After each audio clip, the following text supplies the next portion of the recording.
ખરેખર એટલો ખુશીનો આનંદ થયો છે.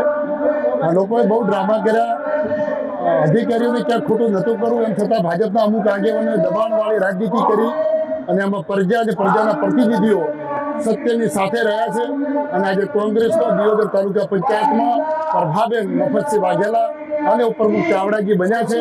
એટલે કોંગ્રેસ માટે દિયોદરથી જે પવન ફૂંકાણો સમગ્ર ગુજરાતમાં જશે, જે પ્રસ્તુતતા બેન કિંજલબેન, જે ભગવાન કૃષ્ણ અને રામજી દીકરો આપે, ગોપાલ સગર અમારી સમાજ તરીકે ડીસાથી બનાસકાંઠા અને વાવ થરાદના અમારી યુવાન ટીમ અને ડીસાની કોંગ્રેસની ટીમ, અમારા અજમલજી ઠાકોર અને શંકરભાઈ ચૌધરી, અમે એને દત્તક લઈએ છીએ. કોલેજ સુધીનો અભ્યાસ કરશું અને ખરેખર એ બેનને પણ ધન્યવાદ અભિનંદન આપું છું.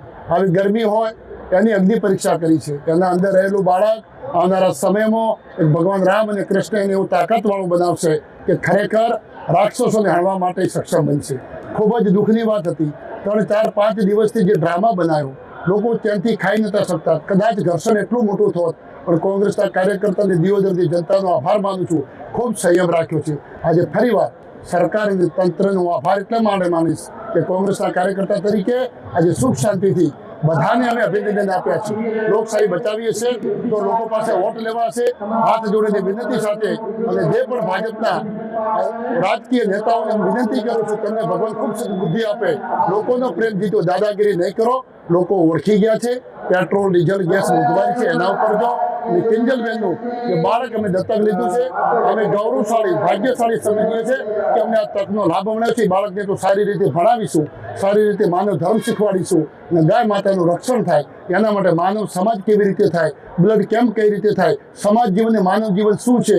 અને અહીંથી હું પણ વિનંતી કરું છું દિયોદરના વિધાનસભાની જનતાને, દિયોદર તાલુકાને, આજથી આપણે બધો વેરભાવ ભૂલી અને આવનારું દિયોદરનું ભવિષ્ય સારું થાય, વાવથરાનું ભવિષ્ય સારું થાય, બનાસકાંઠા જિલ્લાનું ભવિષ્ય. જનતાને પણ વિનંતી કરું છું, સત્ય સાથે રહેજો. હંમેશા માટે પરિવર્તનની જરૂર છે.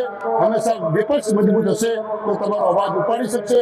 અને 12 સભ્યોને યોદ્ધાઓનું નમનને વંદન કરું છું. આ રીતે લોકશાહી કરોડો રૂપિયા આપવા છતાં 50 લાખ સભ્યોને આપવા છતાં નથી વેચાણા. ખરેખર એમની મા બાપને ધન્ય આપું છું અને દિયોદરના કોંગ્રેસના કાર્યકર્તાઓને ધન્ય આપું છું. અને જેના ઉપર એફઆઈઆર થઈ છે, તમારે ઉપર એફઆઈઆર બળાત્કારને લૂંટ થતી એફઆઈઆર કહેવાય. હંમેશા માટે ન્યાયતંત્ર બચાવવા માટે, લોકશાહી બચાવવા માટે કદાચ ફોસીને મોચડે ચડવું પડે, ભગતસિંહ ગુટ ચડવા તૈયાર છો. અને સમગ્ર કોંગ્રેસ અને દિયોદર એ 10 આરોપી નથી, એ મર્દો માણસો છે, હિંમતવાન માણસો છે. એમની સાથે હાઈકોર્ટથી સુપ્રીમ કોર્ટમાં જે લડી અને 307 ખોટી છે એમને નિર્દોષ સાબિત કરીશું. બસ, ભારત માતા કી જય. આ જ પ્રકારની તમામ અપડેટ જોવા માટે ન્યૂઝરૂમ ગુજરાતને લાઇક, શેર અને સબસ્ક્રાઇબ કરવાનું ભૂલતા નહીં.